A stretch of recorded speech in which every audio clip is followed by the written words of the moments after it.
Sir, I'm happy to know that you cleared the UGC NET exam in the first attempt, whereas you had only 3 months for preparation. So, sir, I also want to appear for UGC NET exam in future and want to pass it in the first attempt. So, will you tell me how you did this in just 3 months? Thank you for that question, Nitin. I'm glad that you have chosen to appear for the UGC NET exam, which affords you the opportunity to become an associate professor or a junior research fellow at a centrally funded university. So, coming straight to the answer, you can't feel bad about the success you didn't achieve for the work you didn't do. This brings us to the first point that is required to clear the UGC NET exam, which is work. Work is basically of two types. Several psychiatrists and psychologists over the years have conducted various experiments to determine the differences and the various aspects of these two kinds of work. Let's come to the first, shallow work. This is the kind of work we do on a day to day basis.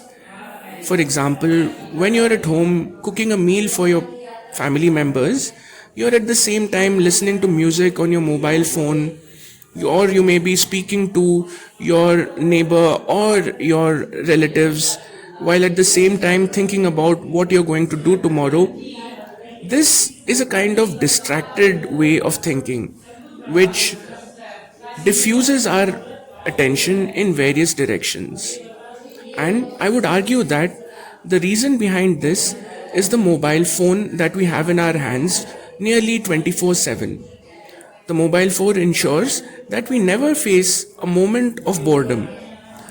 Whenever we feel bored, whether it is in the bus or waiting at a doctor's office, we can always alleviate our boredom by looking at the mobile phone, reading an article, or various watching reels on the various apps that there are.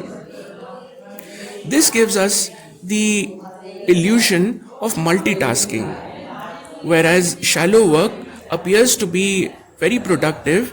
In fact, the opposite is true. Multitasking or thinking about or doing several different things at the same time is rather counterproductive.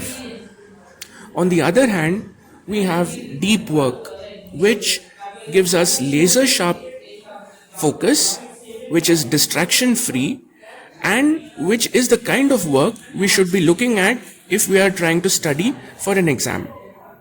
Let me give you an example.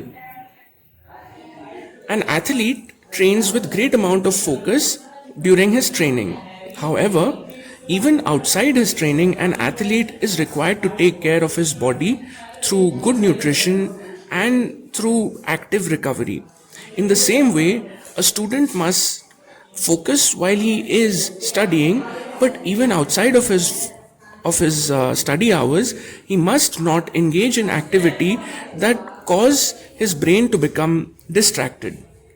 An example of this is the delayed gratification experiment conducted by MIT in the 1970s.